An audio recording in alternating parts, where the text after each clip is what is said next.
Law of vector addition. Hexagon का मतलब है 6 साइड्स होंगी, 6 पॉइंट्स होंगे। Hexagon law of vector addition क्या कहता है, इसे बात करते हैं। पहले तो हम यहाँ पर 6 पॉइंट्स बना लेते हैं।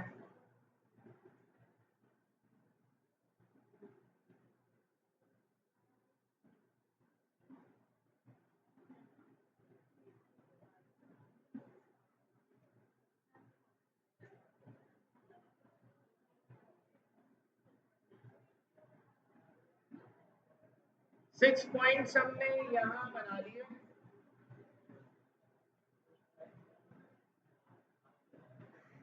अब बेटा करना क्या है, इन पॉइंट्स को आपस में मिला लेते हैं तो वेक्टर्स बन जाएंगे।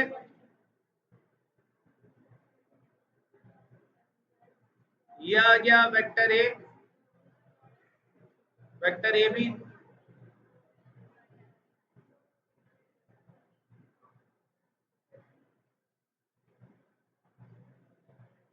फिर उसके बाद बी और सी को मिलाएंगे, वेक्टर बी सी बन जाएगा।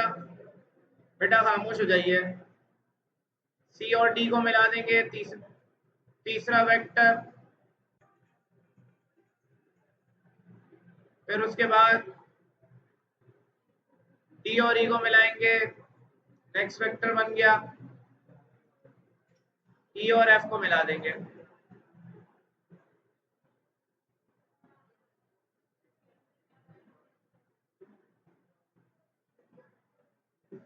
बेटा यहां पे हमारे पास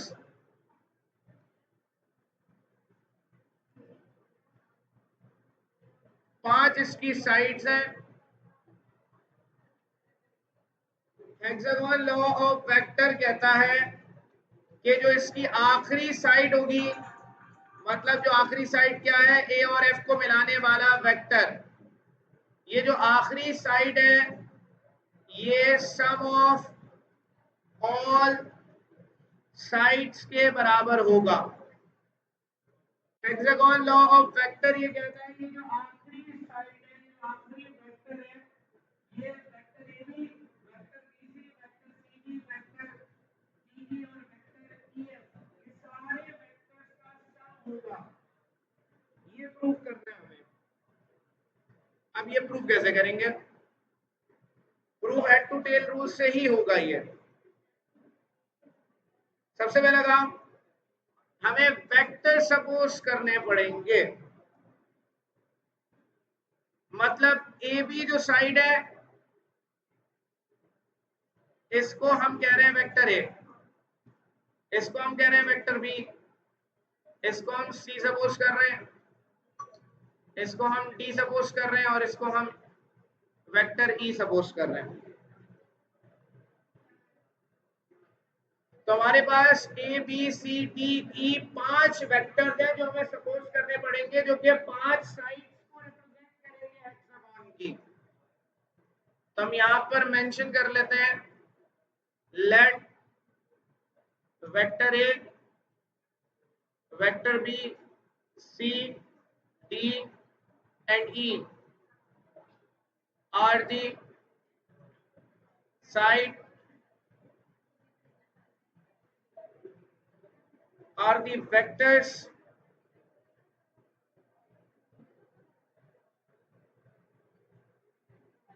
of side AB, BC, CD, DE and EF of the hexagon। तो हेक्सागोन की ये 5 साइड्स हैं, उनके 5 वेक्टर्स हैं ए बी सी डी ई। बेटा यहाँ गौर से देख लें, इसको समझ लें, कॉपी कर लीजिएगा एक साथ, सब इधर देख लें। बेटा हमें यहां पर आखिरी साइड निकालनी है, आखिरी साइड ये वेक्टर निकालना है हमें। ये वेक्टर निकालने के लिए हमें यहाँ पे head to tail rule apply करना होगा। हेड टू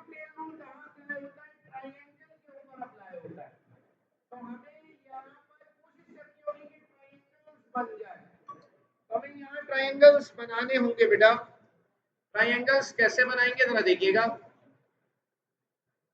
बेटा। सबसे पहला ट्रायंगल जो पॉसिबिलिटी है वो क्या है कि हम यहाँ पे ए को सी से मिला दें। तो ए को जब सी से मिलाएंगे तो पहला ट्रायंगल बन जाएगा। तो हम यहां आ जाते हैं भाई, यहां पर लिखते हैं in triangle ABC, ABC triangle बन रहा है।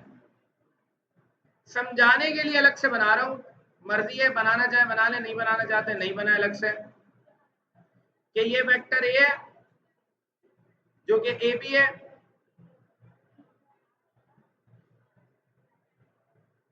ये वेक्टर ए सी है,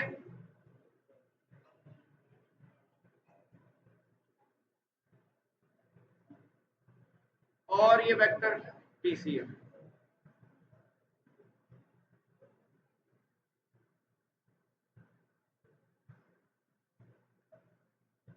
तो हमने ये वाला जो ट्रायंगल था, ट्रायंगल ए बी सी यहां बना दिया, ये वेक्टर भी है। यहाँ पे अब हमें निकालना है वेक्टर ए सी, ये वाला वेक्टर निकालना है। तो हमें यहाँ head to tail rule apply करना होगा। हेड टू टेल रूल को हम ट्रायंगल लॉ ऑफ वेक्टर भी कहते हैं। ट्रायंगल लॉ ऑफ वेक्टर हमें यहाँ अप्लाई करना है। हमें रिजल्टेंट वेक्टर देखना है क्या है बेटा, रिजल्टेंट वेक्टर हमें देखना है। अगर आप देखें यहाँ पर ये जो वेक्टर है इसका हेड जाकर यहाँ मिल रहा है दो वेक्टर्स के हेड से, यहाँ पर दो वेक्टर्स के हेड्स मिल रहे हैं, यहाँ पे दो वेक्टर्स की टेल मिल रही है। बेटा अपनी बकवास बंद कर ले, सुन ले मेरी, बराए मेहरबानी। तो यहाँ पर दो वेक्टर्स के हेड्स मिल रहे हैं, यहाँ पर दो वेक्टर्स की टेल मिल रही है। तो ए सी जो वेक्टर है ये बेसिकली क्या कहलाएगा, रिजल्टेंट वेक्टर कहलाएगा। रिजल्टेंट वेक्टर बराबर होता है सम ऑफ अदर टू वेक्टर्स के। ए सी रिजल्टेंट वेक्टर है, ये बराबर होगा किसके, ए बी वेक्टर के और बी सी वेक्टर के सम के। तो ए सी वेक्टर बराबर होगा A B vector plus B C vector. A B और बी सी की वैल्यूज हमें पता है, ए बी का मतलब ए वेक्टर, बी सी का मतलब बी वेक्टर। तो ए सी वेक्टर आ जाएगा ए प्लस बी के बराबर।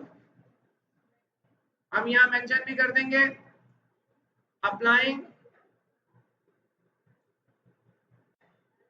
Triangle law of vector. ये बात समझ आ रही है बेटा? हाँ, नहीं समझ आई तो दोबारा समझा दूंगा, समझ लो, बातें ना करो बराए मेहरबानी। मैंने आपसे कहा बेटा कि हमारे पास ये जो ट्रायंगल बन रहा है इस ट्रायंगल को हम अलग से बना लेंगे। ए बी और सी इसके पॉइंट्स हैं। ए बी एक वेक्टर है, बी सी एक वेक्टर है और ए सी एक वेक्टर है। ये तीन वेक्टर्स बन रहे हैं, ये ट्रायंगल बन रहा है।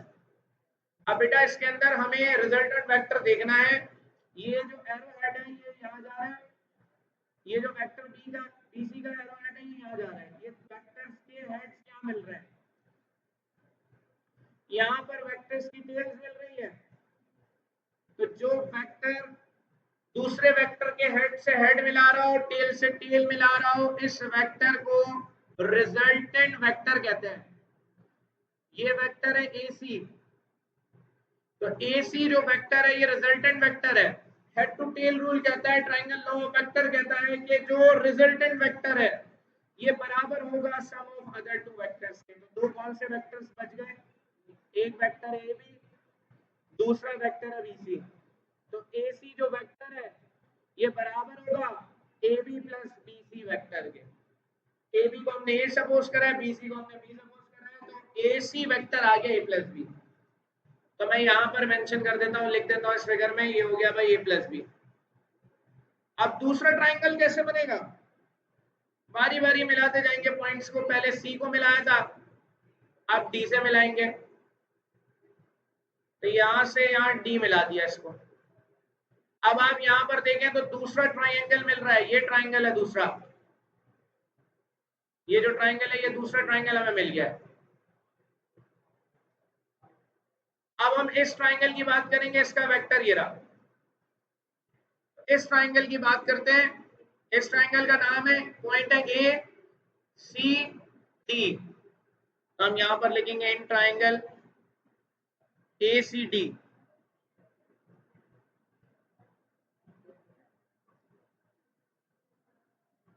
ट्राइंगल ए सी डी की बात कर रहे हैं हम। इस ट्राइंगल को बना लेते हैं अलग से।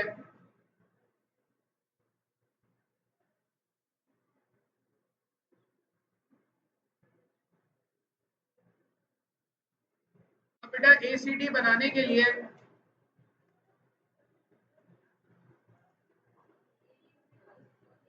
हाँ ऐसे ही होगा। ए पॉइंट ये रहा, सी पॉइंट ये रहा और डी पॉइंट ये रहा। ये ट्राइंगल हम बना लेंगे अलग से। ए और सी को मिला लेंगे ए सी वेक्टर, सी और डी को मिलाएंगे सी डी वेक्टर, और ए और डी को मिला देंगे ए डी वेक्टर। अब रिजल्टेंट वेक्टर आपके सामने क्या है, ए डी रिजल्टेंट वेक्टर है, क्योंकि इसका एरो हेड जाकर यहाँ मिल रहा है। तो हम यहाँ पर अप्लाई कर देंगे, apply triangle law of vector. हमें पता है कि भाई ए डी बराबर है ए सी प्लस सी डी के। अब बेटा ए सी की वैल्यू हम पीछे निकाल चुके हैं, ए प्लस बी। सी डी की वैल्यू आपके सामने है कि ए बी की वैल्यू ए है, बी सी की वैल्यू बी है और सी डी की वैल्यू सी है। तो ए डी वेक्टर आ गया ए प्लस बी प्लस सी। फिर उसके बाद नेक्स्ट ट्राइंगल बनाना है। नेक्स्ट ट्राइंगल बनाने के लिए ए और ई को मिला देंगे। ए और ई को मिलाने पर ये दूसरा ट्राइंगल बन जाएगा, ये ग्रीन, मतलब ये तीसरा ट्राइंगल हमारे पास बन गया। अब इस ट्राइंगल की बात करेंगे। इस ट्राइंगल में ये वाली जो साइड है एडी, ये ए प्लस बी प्लस सी है। ये वेक्टर हमें चाहिए, ये है पॉइंट ए डी ई। तो इन ट्राइंगल ए डी ई, वैसे फिगर बार बार बनाना जरूरी नहीं है, आप डायरेक्ट भी कर सकते हैं।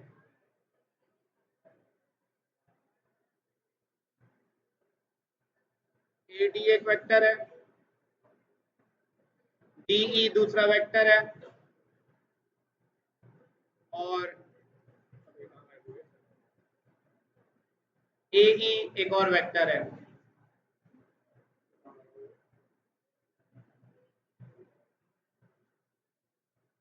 अब बेटा यहाँ पर जो रिजल्टेंट वेक्टर है वो ए ई है, क्योंकि यहाँ दो वेक्टर्स की टेल मिल रही है, यहाँ पर हेड से हेड मिल रहा है।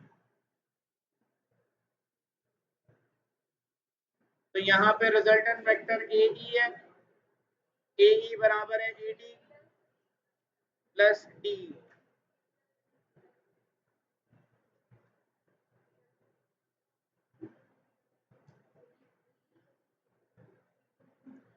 तो ए ई आ जाएगा, ए डी की जगह आएगा ए प्लस बी प्लस सी, और डी ई वेक्टर जो है वो डी है।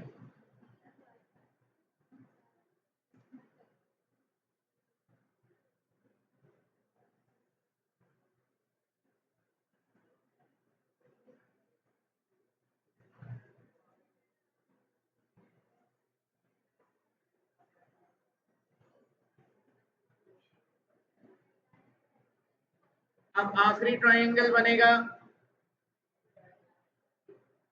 ए और एफ को मिलाएंगे तो एक आखिरी ट्राइंगल यहाँ बन जाएगा, और आखिरी ट्राइंगल ये बन रहा है, triangle A E F. In triangle AEF, A point है ये, एफ पॉइंट और ई पॉइंट। ए और ई को मिलाएंगे ए ई वेक्टर, ई एफ को मिलाएंगे ई एफ वेक्टर आएगा, और ए ई ऐड हो जाए ए एफ मिलेगा तो ए एफ वेक्टर आएगा। हमें यहाँ पता है कि ए एफ वेक्टर बराबर है A E plus C F, E F के। तो इसका रिजल्ट आ जाएगा A plus B plus C plus D plus E. यही प्रूव करना था कि जो आखिरी साइड है वो सबका सम आएगा, ए बी सी डी और ई का, तो सबका सम आ गया।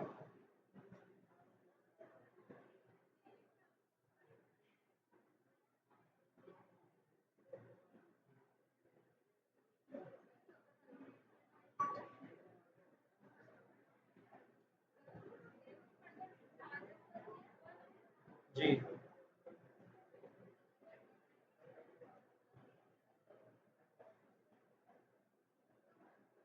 पिछली बेटा बिल्कुल खामोश हो जाइए। क्वेश्चन नंबर 12 है, ये नाइट मैट्रिक्स के थ्योरम्स है, इनको हमें वेक्टर्स के जरिए प्रूव करना है। बेटा इधर देखिए, हाँ मेहरबानी। Using vectors, prove that if one pair of opposite sides of a quadrilateral are congruent and parallel, then it is a parallelogram. बेटा कह रहे हैं कि one pair of opposite sides, quadrilateral किसको कहते हैं? क्वाड्रिलेटरल कहते हैं फोर साइडेड फिगर को। ऐसी फिगर जिसके 4 पॉइंट्स हो उसको हम क्वाड्रिलेटरल कहते हैं। रेक्टेंगल को भी कहा जाता है क्वाड्रिलेटरल, रोम्बस को भी कहा जाता है, ट्रेपेजॉइड जो पढ़ा था उसको भी कहा जाता है क्वाड्रिलेटरल, पैरेललोग्राम को भी क्वाड्रिलेटरल कहते हैं, स्क्वायर को भी क्वाड्रिलेटरल कहते हैं। तो क्वाड्रिलेटरल फोर साइडेड फिगर को कहा जाता है जिसके 4 पॉइंट्स हो। अब बेटा हमने यहाँ पर एक फिगर बना लिया फोर साइडेड, अजीब सी फिगर है भाई, ए बी सी डी। बेटा ए बी सी डी ये चारों पॉइंट्स के वेक्टर्स गिवन नहीं है, तो ये सपोज करना पड़ेगा इनके पोजीशन वेक्टर, जैसे हमने पिछली क्लास में किया था। Let small A, small B, C and D are the position vectors of A, B, C and D of a quadrilateral.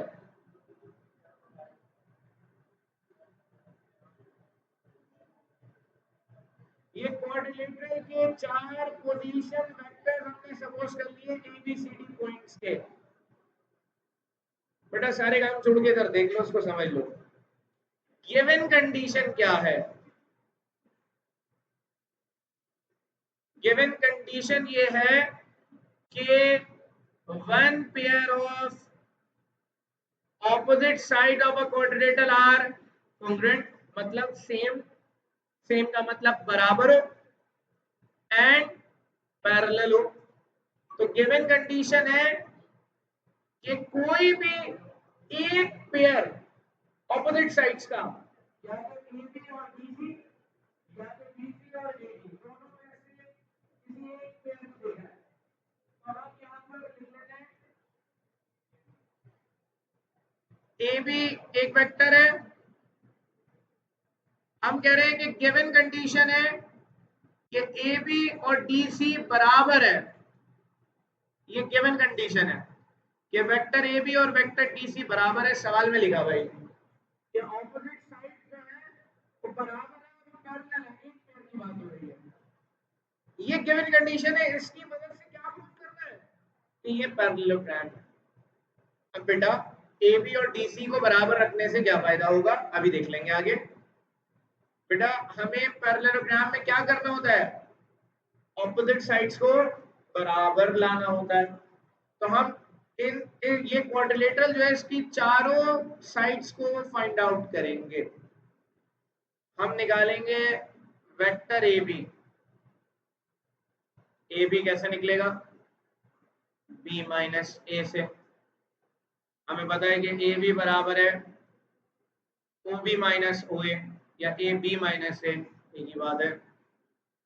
यहाँ पे हमने कहा है, असल में हमने जो ए सपोज किया है, बी सपोज किया है, सी सपोज किया और डी सपोज किया है।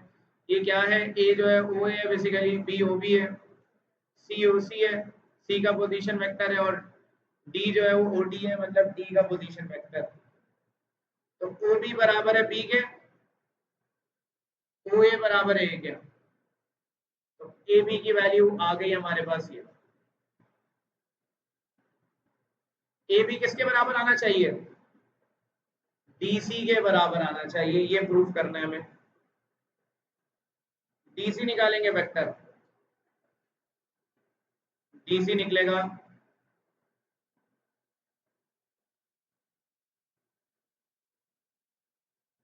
सी माइनस डी, मतलब ओ सी माइनस ओ डी। बेटा यहां पर डीसी आ गया सी माइनस डी के बराबर। क्या ए बी और डीसी की वैल्यू बराबर आई है? बराबर नहीं आई है। ये वैल्यू बराबर नहीं आई है, इक्वल नहीं है, मतलब ए बी जो है वो डीसी के इक्वल नहीं आ रहा। लेकिन हमें क्या करना है? इक्वल लाना है। इक्वल किसकी मदद से लाना है? ऊपर वाली कंडीशन की मदद से लाना है। ऊपर वाली कंडीशन क्या है कि ए बी बराबर है डीसी के। अब ऊपर वाली कंडीशन का इस्तेमाल कैसे करेंगे?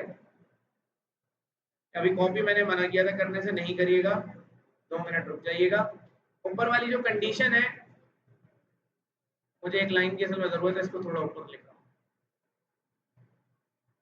ऊपर वाली जो कंडीशन है वो ये है कि ए बी बराबर है डीसी के। ए बी क्या है? बी माइनस ए। डीसी क्या है? सी माइनस डी। ये कंडीशन ये बता रही है कि ए बी माइनस ए और सी माइनस डी दोनों क्या है? बराबर है। ये कंडीशन दी हुई है सवाल में। तो हम क्या करेंगे, ये जो डीसी की वैल्यू निकाली है सी माइनस डी, हम यहाँ मेंशन करेंगे कि गिवन कंडीशन क्या कह रही है? गिवन कंडीशन कह रही है कि सी माइनस डी बराबर है किसके? बी माइनस ए के। तो हम यहाँ पर करेंगे क्या कि डीसी की जो वैल्यू है वो यहाँ पर लिखी हुई थी सी माइनस डी, तो ये सी माइनस डी की जगह हम इसकी जगह क्या रखेंगे? हम इसकी जगह रख देंगे बी माइनस ए, क्योंकि सवाल में बताया गया है कि C D C minus D बराबर है बी माइनस ए के। एक कंडीशन ये अजीब सी इसलिए भी लग रही है कि ये ऑलरेडी बराबर दी हुई है। दूसरी कंडीशन में बात ज्यादा बेहतर समझ आएगी कि डीसी भी बी माइनस से आ गया। फिर हम निकालेंगे क्या? इसकी तीसरी साइड, तीसरा वेक्टर निकालेंगे। कौन सा वेक्टर निकालेंगे? बीसी वेक्टर निकालेंगे। तो बीसी वेक्टर आएगा बेटा सी माइनस बी, तो ओ सी माइनस ओ बी होगा ये। तो बीसी वेक्टर आ गया सी माइनस बी। हमने बीसी को एज इट इज लिख दिया, जो भी आया हमारे पास, ये हमारे पास वैल्यू आ गई। हमें दूसरी वैल्यू निकालनी है, बीसी के जो ऑपोजिट है वो क्या है? एडी निकालना है। एडी कैसे निकलेगा? एडी बराबर है ओडी माइनस ओ ए, मतलब ये वैल्यू आ गई डी माइनस ए। क्या ये दोनों बराबर है? ये दोनों बराबर नहीं आ रहे, लेकिन बराबर करने हैं। किसकी मदद से करेंगे? जो गिवन कंडीशन लिखी हुई है उसको मेंशन करेंगे यहाँ। मतलब हमारे पास गिवन कंडीशन क्या है कि बी माइनस ए किसके बराबर है? सी माइनस डी के। लेकिन यहाँ पर तो सी माइनस बी लिखा हुआ है, यहाँ लिखा हुआ है डी माइनस ए। तो हम इस कंडीशन को थोड़ा सा मॉडरेट करेंगे। यहाँ पर ये जो कंडीशन है, इस कंडीशन में हम ये करेंगे कि बेटा हमें डी और ए साथ में चाहिए, डी माइनस ए के लिए ये जो डी यहाँ लिखा हुआ है गिवन कंडीशन में ये उधर चला जाएगा, ये जो बी यहाँ लिखा हुआ है ये उधर चला जाएगा, ये दोनों अपनी जगह चेंज कर लेंगे। तो ये आ जाएगा डी माइनस ए बराबर हो जाएगा सी माइनस बी के। तो गिवन कंडीशन से पता चला कि डी माइनस ए सी माइनस बी के बराबर होता है पैरेललोग्राम में। तो ए डी बराबर आएगा डी माइनस ए जो यहाँ लिखा हुआ है, अब इसकी जगह हम लिख देंगे सी माइनस बी। तो ये हो जाएगा कि ऑपोजिट साइड अब बराबर हो गई है, मतलब जो वेक्टर ए बी था, जो वेक्टर ए बी था उसकी वैल्यू बराबर आई है वेक्टर डी सी के, मतलब हम यहाँ मेंशन करेंगे सिंस ए बी जो वेक्टर है ये डी सी के बराबर है और बी सी जो वेक्टर है इसकी वैल्यू और इसकी वैल्यू दोनों बराबर हो गई हैं। तो ये दोनों बराबर हो गई हैं, तो हम यहाँ पर कह देंगे therefore ABCD is a parallelogram।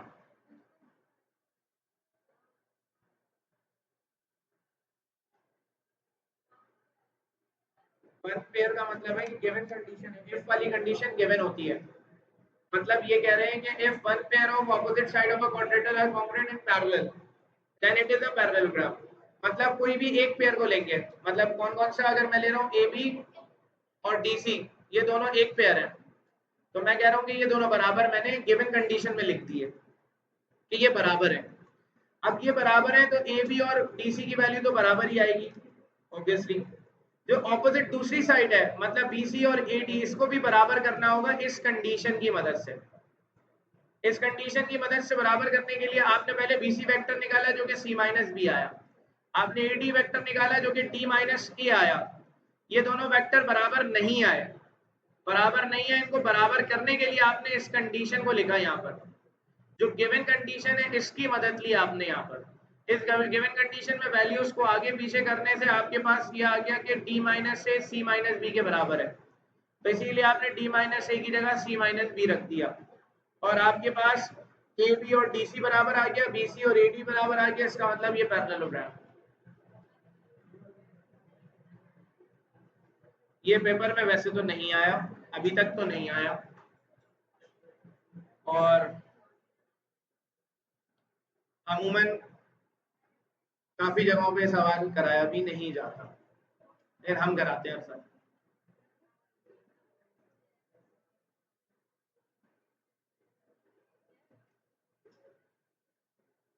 खुदा ना खास्ता आ गया तो आप ही गालियां दे रहे होंगे मुझे पेपर में।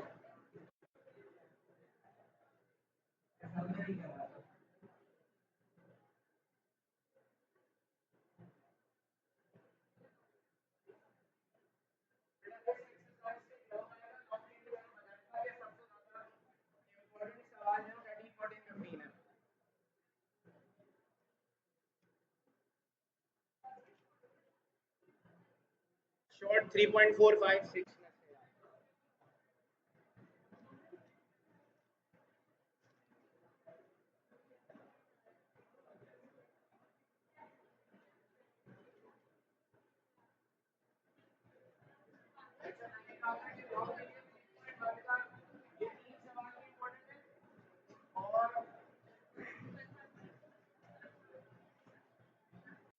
The line segment joining the midpoints of the opposite sides of a quadrilateral bisect each other।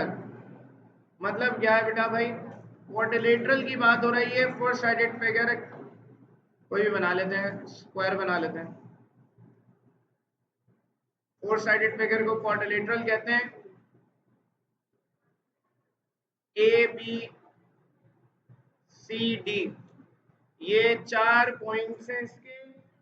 The line segment joining the mid points of the opposite side of a quadrilateral. बेटा opposite side के mid points क्या होंगे, यहाँ पर बेटा A B जो vector है इसका मिड पॉइंट, एक ऐसा पॉइंट जो इसके दरमियान में लाई कर रहा हूं बेटा, वेक्टर बी सी के दरमियान का पॉइंट, सी डी का मिड पॉइंट और ए डी का मिड पॉइंट, ये चारों के चारों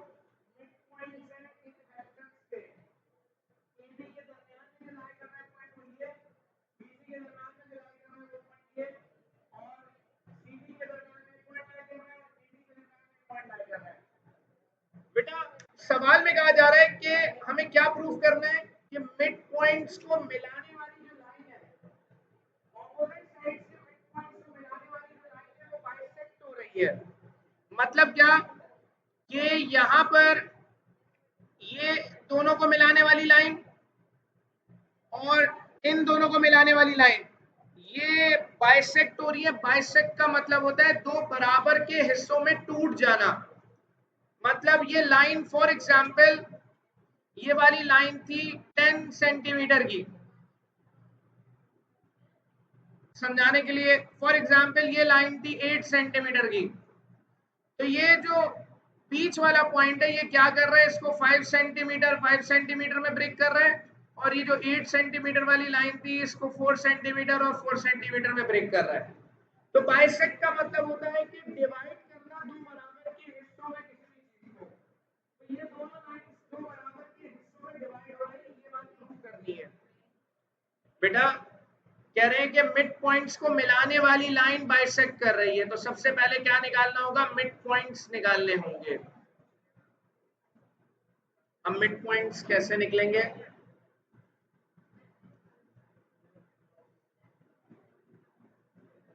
बेटा पहले तो वेक्टर सपोज करना पड़ेगा A B C and D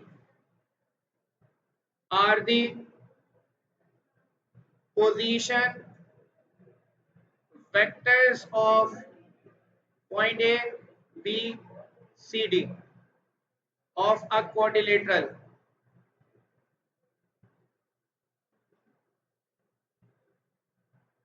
अब बेटा हम इन पॉइंट्स को नाम देंगे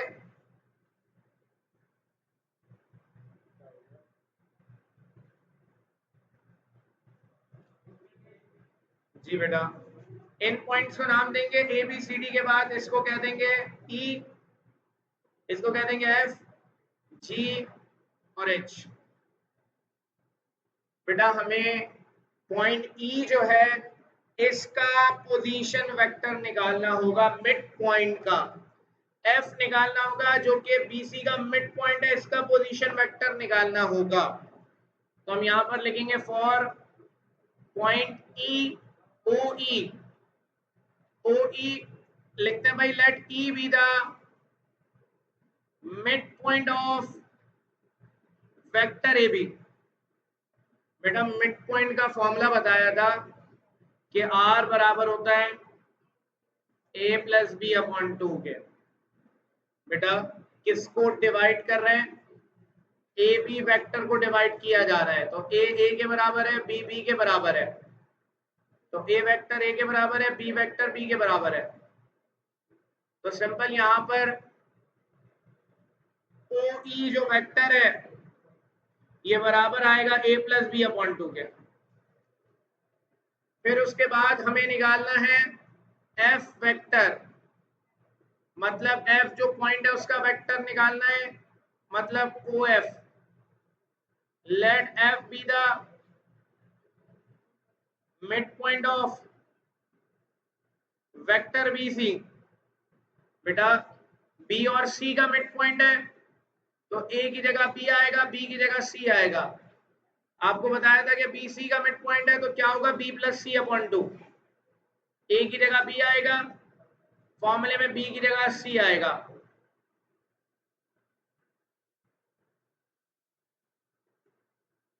तो ये आ जाएगा ओ एफ बराबर आएगा बी प्लस सी अपॉन 2 के। उसके बाद निकालेंगे जी जो पॉइंट है इसका position vector for O G, let G be the mid point of C D vector. G जो है सी डी के ऊपर लाई कर रहा है, तो बेटा सी डी को डिवाइड करने का मतलब है कि ए की जगह सी आएगा, बी की जगह डी आएगा, तो ए की जगह सी वेक्टर, बी की जगह डी वेक्टर। तो हमारे पास ओ जी वेक्टर आ गया सी प्लस डी अपॉन 2 के बराबर भाई। फिर उसके बाद आखिरी पॉइंट निकालना है इसका मिड पॉइंट्स में,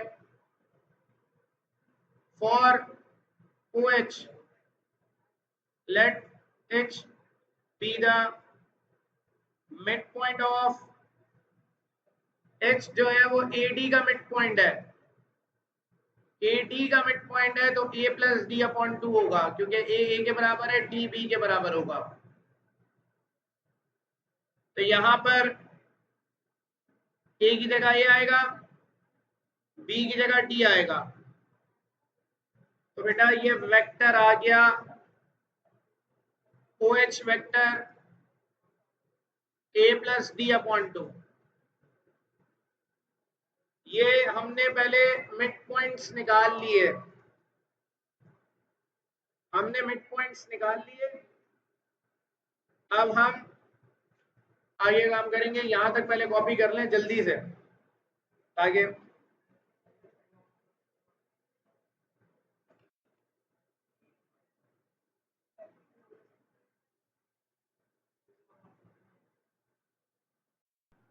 EFGH निकालने के बाद हमें क्या करना है, मिड पॉइंट्स निकालने, और E और G का मिड पॉइंट निकालना है। बाइसेक्ट का मतलब है मिड पॉइंट से गुजर रहा होगा, तो E और G का मिड पॉइंट हमें निकालना है। इसको हम नाम दे देते हैं I का, ठीक है। तो हम कहेंगे for OI let I be the midpoint of EG, vector EG।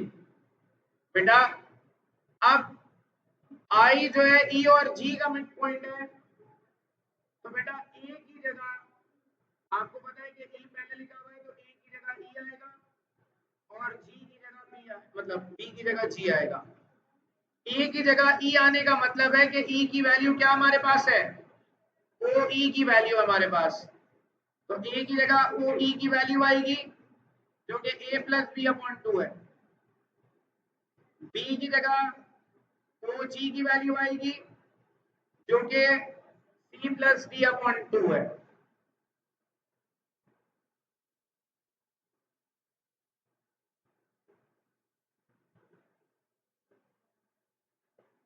तो ये C प्लस डी अपॉन 2 बेटा इस फॉर्मूले में रखेंगे। फॉर्मूला मिड पॉइंट का A प्लस बी अपॉन 2 है, तो A की जगह आएगा A प्लस बी अपॉन 2। तो हमने यहाँ ये फॉर्मूला लिख दिया भाई, OI बराबर है, फॉर्मूला वैसे है A प्लस बी अपॉन 2। तो बेटा A को हटा देंगे, A की जगह आएगा A प्लस बी अपॉन 2 पूरा। A की जगह A की वैल्यू आएगी है जो कि हमारे सामने यहाँ लिखी हुई है कि A की वैल्यू ये है। फिर उसके बाद B की जगह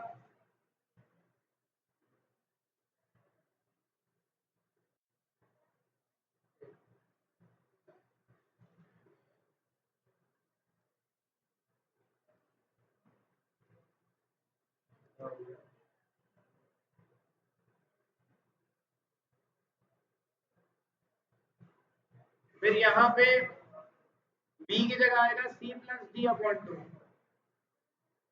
एलसीएम लेंगे इसका, इसको सिंप्लीफाई करेंगे। तो बेटा ऊपर एलसीएम लिया जाएगा, दोनों के नीचे 2 है, तो एलसीएम भी 2 आएगा। ऊपर आएगा A plus B plus C plus D, नीचे डिवाइड में एक और 2 लिखा हुआ है, 2 के नीचे कुछ नहीं है तो 1 है। अब ये 2 और करेक्ट लेके आओ, रेसिप्रोकल कर देंगे तो 2 का मल्टीप्लाई होगा, 2 नीचे 2 से मल्टीप्लाई होगा, 2 का 4 हो जाएगा।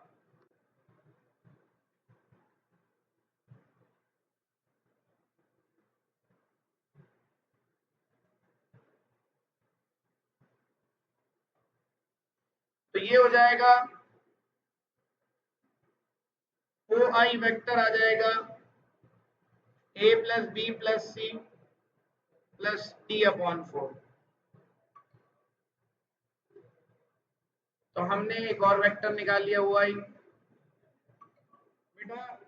हमें प्रूफ ये करना है कि ओ आई की जो वैल्यू आएगी वो दूसरे वेक्टर के बराबर आएगी जो अभी हमें निकालना है। अब हमें निकालना क्या है, हमने ई और जी का मिड पॉइंट निकाल लिया आई, ई और जी का मिड पॉइंट आ गया आई।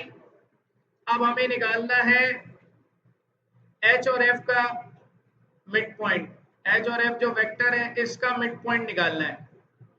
इसको हम जे कह देते हैं अलग कहने के लिए।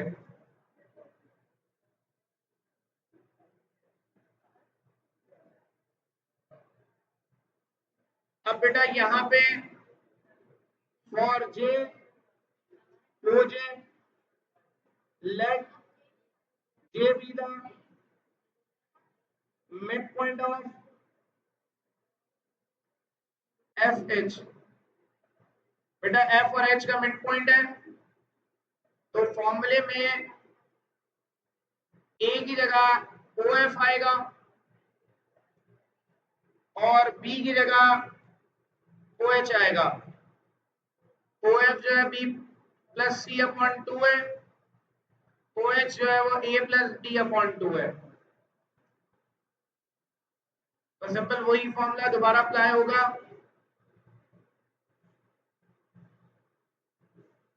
कि वेक्टर ओ जे ए की जगह आएगा B plus C upon two, plus की साइन बी की जगह आएगा A plus D upon two, A plus B divided by two. ये फॉर्मूला लगा है जो यहाँ लगाया हमने। ओ जी बराबर आएगा बेटा एलसीएम लेंगे B plus C plus A plus D upon to, नीचे टू लिखा हुआ है, कोई टू के नीचे कुछ नहीं है तो वन है। इसको पलट देंगे, ऊपर अरेंज कर लेंगे A plus B plus C plus D upon four. तो दोनों रिजल्ट्स बराबर आए, इसका मतलब है कि दोनों के मिड पॉइंट्स बराबर है। दोनों के मिड पॉइंट्स बराबर आने का मतलब है कि दोनों बाइसेक्ट कर रहे हैं एक दूसरे को।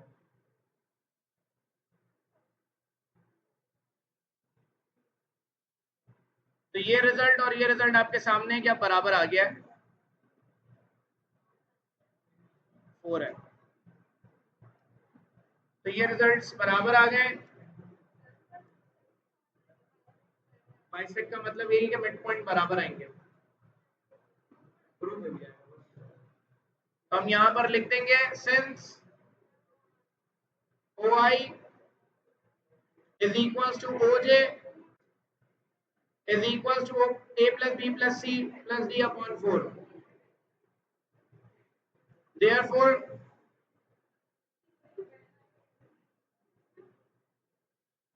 line joining the midpoints of opposite sides of a quadrilateral bisect each other. Line segment joining the midpoints of the opposite sides of a quadrilateral bisect each other. Bisect का मतलब यही है कि दोनों के मिड पॉइंट्स बराबर आएंगे।